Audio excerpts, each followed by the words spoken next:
ሰላም ጤና ይስጥልኝ። ውድና የተከበራችሁ የሙቤ ዩቲዩብ ተከታታዮች በያላችሁበት የዓለም ዳርቻ ሰላማችሁ ይብዛል ብያለሁኝ። ለመላው ለኦርቶዶክስ እምነት ተከታዮች ክርስቲያን እህት ወንድሞቼ እንኳን ለፋሲካ በዓል አደረሳችሁ። በዓሉ የሰላም የፍቅር የጤና እንዲሆንላችሁ ተመኝቻለሁኝ።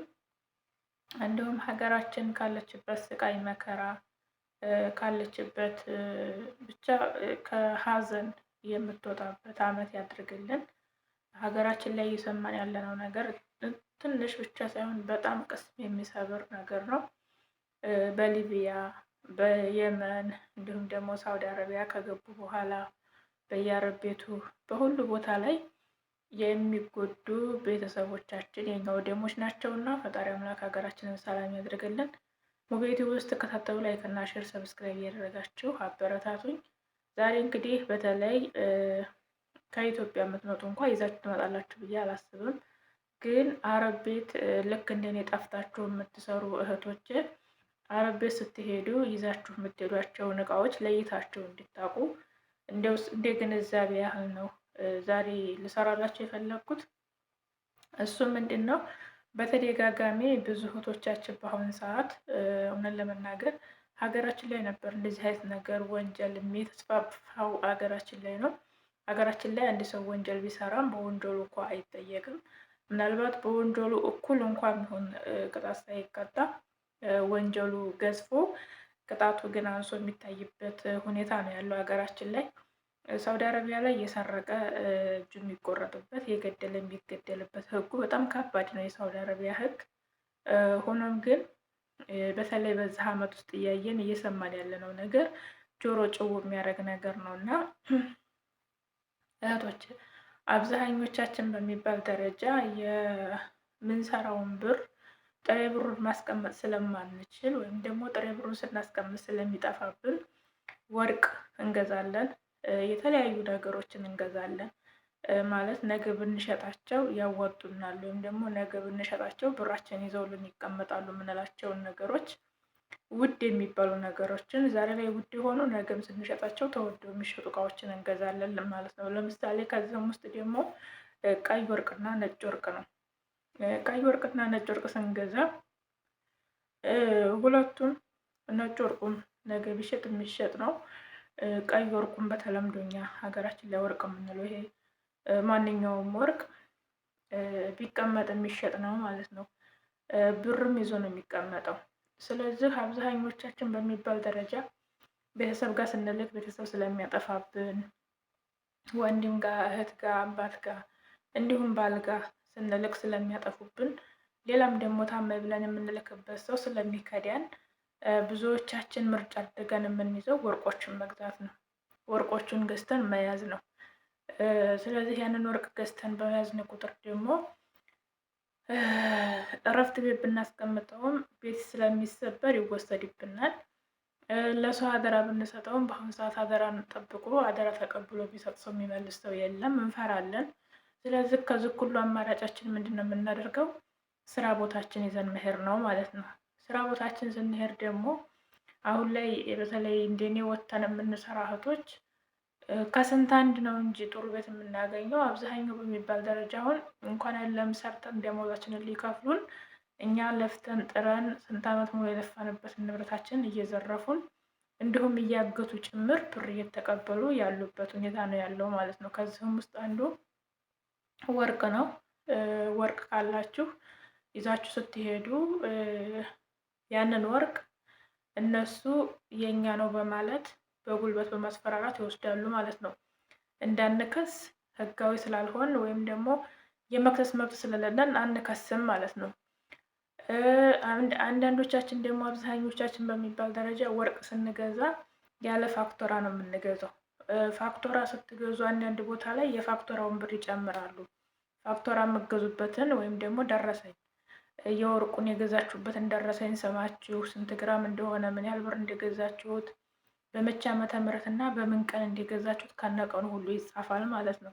ያ የሚጻፍበትን ወረቀት ጨምሮ ለመግዛት ደግሞ 50 ሪያል 60 ሪያል ስለሚባል ያችን ሪያል ለመቀነስ ስንል አብዛኞቻችን ወርቅ የምንገዛው ካለ ወረቀት ነው። ይሄ እጅግ በጣም ከባድ ነው። የእኛ ሰው ምን አለ መሰላችሁ ብዙውን ከፍሎ ትንሹን ለመክፈል ይቸገራል። ግን ያ ትንሽ ከፍሎ የሚያመጣው ነገር ያንን ብዙውን የሚያስቀርለት የሚጠቅመው ነገር ነው።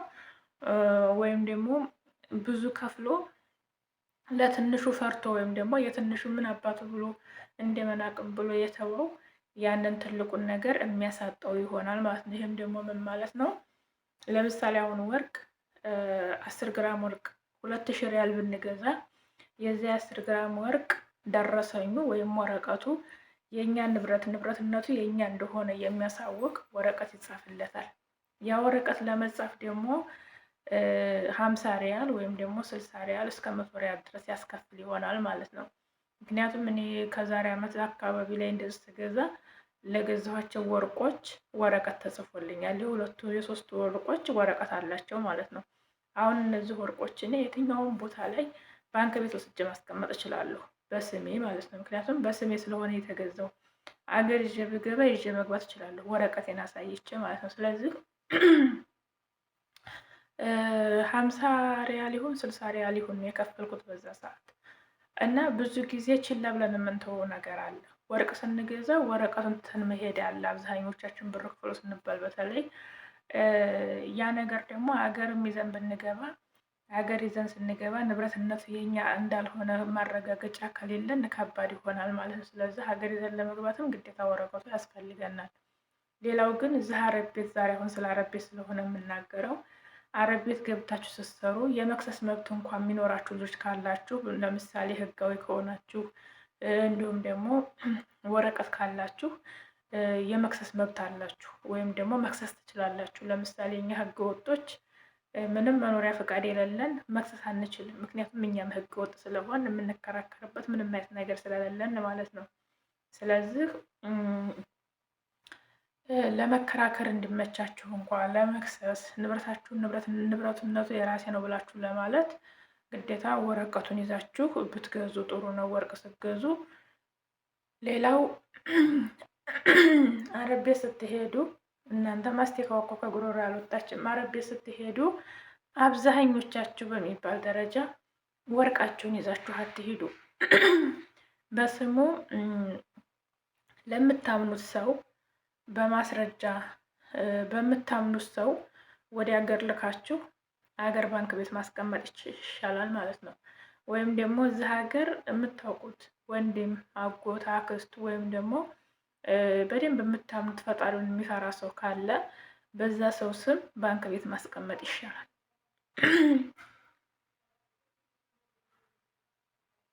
ባንክ ቤት ማስቀመጥ ይሻላል። ምክንያቱም ባንክ ቤት ያስቀመጣችሁት በፈለጋችሁት ቀኑ ሄዳችሁ የማውጣት መብት አላችሁ ማለት ነው። አንደኛ ባንክ ቤት ሲቀመጥ ምንም አይሆንም፣ ደህንነቱ የተጠበቀ ነው የሚሆነው። ልክ እንደ ብር ነው። ወርቅን ባንክ ቤት ማስቀመጥ ይቻላል። ስለዚህ ብዙ ወርቅ ያላችሁ እህቶች በቻላችሁት መጠን ወደ ኢትዮጵያ ልካችሁ ቤተሰቦቻችሁ በእነሱ ስምም ቢሆን ባንክ ቤት እንዲያስገቡላችሁ ማድረግ የተሻለ ነው። ምክንያቱም አሁን ሀገር ቤትም ልካችሁ ቤት ይቀመጥ ቢባል ከባድ ነው። የቃል ኪዳን ቀለበት እያወለቁ እየወሰዱ ነው ያሉት። አሁን ላይ ሀገራችን ምስቅልቅሏ የወጣበት ሁኔታ ላይ ስለሆነ ያለው አሁን ላይ ሀገራችንን ቢላክ ከባድ ስለሆነ ያው ከዚህ የባሰ ነገር ነው እንጂ የተሻለ አይገኘውም። ስለዚህ አሁን እናንተ አንደኛ ወታችሁ የምትሰሩ እህቶች ሰው ቤት ወይም ደግሞ ስራ አታችሁ እረፍት ቤት አውቃለሁኝ። አብዛኞቻችሁ ምግብ የሌላችሁ ኩብዝ መግዣ ያጣችሁ እህቶች አላችሁ። ስራ መጣ ስትባሉ አትመርጡም። ሳትመርጡ ዝም ብላችሁ ትሄዳላችሁ። እየተራባችሁ አልሸጥም ብላችሁ የያዛችኋትን ንብረታችሁን ደግሞ እዛ ሄዳችሁ ስትገፈፉ እንዲሁም ደግሞ ህይወታችሁ ላይ ሌላ አደጋ ሲከሰት እጅግ በጣም ያማልና በቻላችሁት አቅም ራባችሁን ችላችሁ የምትሄዱባቸውን ቤቶች ብዙ ጊዜ ሰራተኞች ገብተው የሰሩባቸው ወይም ደግሞ የጓደኛ የጀምአ ስራ ብትሄዱ የሚታወቁ አረቦች ቤት ብትሄዱ በትንሽ ብር ሆነን ለመናገር የማይታወቅ ሎኬሽን ወይም ደግሞ የማይታወቅ ቤት 2000 3000 ሪያል ከምትሄዱ የሚታወቅ ሎኬሽን ያለው ወይም ደግሞ ብዙ እህቶቻችን ሰርተው የወጡበት ቤት በ1000 ሪያል መሄድ ይሻላል ማለት ነው። ምክንያቱም እዛ ብዙ ብር አይታችሁ ስትሄዱ ብዙ ዋጋ ተከፍላላችሁ፣ ብዙ መስዋዕትነት ተከፍላላችሁ፣ ህይወታችሁንም እስከ ማጣት ትደርሳላችሁ ማለት ነው። ስለዚህ አንዳንዶቹ ግብት እንዳላችሁ አስቀድመው ስልክ ነው የሚቀሙት። ከዛ ያላችሁን ንብረታችሁን ቅምት ካደረጉ በኋላ እዛው የሚያረጉትን ነው የሚያረጉት እና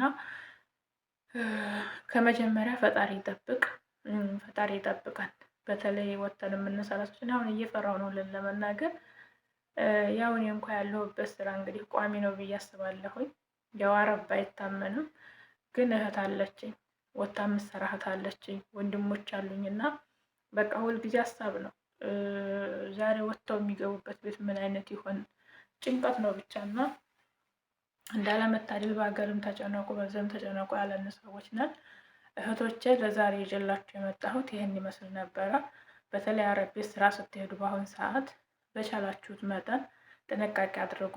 እንዳልኳችሁ በተደጋጋሚ ሎኬሽኑ የሚታወቅ ቤት፣ ጓደኞቻችሁ እህቶቻችሁ ሄደው ሰርተውበት የመጡት ቤት፣ እንዲሁም ደግሞ ሰዋቃችሁ የሚያውቀው ቤት መሆኑን አረጋግጡ። ብዙ ብር በአሁኑ ሰዓት ልንገራችሁ፣ አረቦች እንዲሁ ከፈሉ ከተባለ ከ2000 በላይ አይከፍሉም። በጣም ብዙ ስራ ኑሯቸው ምግብ ጽዳት ጋር ከፈሉ ከተባለ 2000 ብር ነው። ከዛ በላይ አይከፍሉም። ምክንያቱም ደህይተዋል። 3000፣ 3500፣ 4000 የሚሉት ሰዎች ውሸታቸውን ነው። እንደዛ ብለዋችሁ የምትሄዱ ከሆነ እዛ ስትሄዱ የምትከፍሉት ዋጋ አለ ማለት ነው። ስለዚህ ጥንቃቄ አድርጉ። የብር ብዛት አይታችሁ የበዛ መከራ ውስጥ እንዳትገቡ። እንዳልኳችሁ ወርቅ ያላችሁ እህቶች በተቻላችሁ መጠን እንዳልኳችሁ ባንክ ማስቀመጥ የምችሉ ከሆነ ባንክ ቤት ማስቀመጥ፣ የዚህ ሀገር ፍቃድ ካላችሁ እና የዚህ ሀገር የመኖሪያ ህጋዊ ከሆናችሁ የባንክ እንትን ካላችሁ እዚህ ሀገር ማስገባት ትችላላችሁ፣ ባንክ ቤት በስማችሁ። ከዛ ስትሄዱ ወደ ሀገራችሁ አውጥታችሁ ይዛችሁ መሄድ ትችላላችሁ ማለት ነው። ስለዚህ የወርቅ ባንክ የራሱ ስላለ ማስቀመጥ ይቻላል እየለፋችሁ። አሁን ዛሬ ሸዋዬ ገጠሪዋ ላይ ያየሁት ቪዲዮ 40 ግራም ወርቅ አረባ ወስዳባት እሷንም ብቻ አእምሮዋ ሁሉ ነክታን የላከቻት እና አስቡት 40 ግራም ወርቅ ማለት በአሁኑ ሰዓት ከሚሊዮን ብር በላይ ነው። በጣም ብዙ ነው፣ ውድ ነው። ያንን ሲሰረቅባት ያንን እያየች ሲወስዱባት እና እንደገና እሷ ላይ ያለ የደረሰውን ጫና ምናምን ስታየው ትንሽ አእምሯም ትክክል አይሆንም። ስለዚህ በቻልነው መጠን ራሳችንን እንጠብቅ ለማለት ነው። ለዛሬ ይዤላችሁ የመጣሁት ይሄን ይመስል ነበረ። ስለነበረን ቆይታ እጅግ በጣም አመሰግናለሁ ውዶች። ሀገራችንን ሰላም፣ ህዝባችንን ፍቅር ያድርግልን። ሁልጊዜም እንደምለው በስደት ሆነን ክፉ ነገር አያስነካን፣ ሀዘን አያስነካን። ሀገራችንን ሰላም ያድርግልን።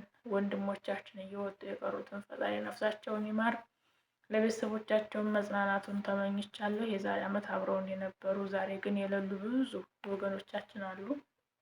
እነሱንም እንግዲህ ፈጣሪ ይማራቸው፣ ነፍሳቸውን በአጸደ ገነት ያኑርልን፣ በጀነት ያኑርልን ነው የምለው። እኛንም አሟሟታችን ያሳምርልን። ያም አለውን ለመናገር ቅስሜ ስብር ነው ያለው። ይህን ሰሞን ዝም ብዬ ነው የምለፈልፈውም፣ ዝም ብዬ ነው የምንቀሳቀሰውም። ራሱ በጣም ነው የሚያመው። ብቻ ወዳችኋለሁ። መልካም ጊዜ። ላይክ እና ሼር ሰብስክራይብ ማድረጋችሁን አትርሱ። ራሳችሁን ጠብቁ። በተረፈ ፈጣሪ ይጠብቃችሁ። ሁልጊዜም እንደምላችሁ በግሮቱ በሰጥን ከመመለስ ፈጣሪ ይጠብቀን።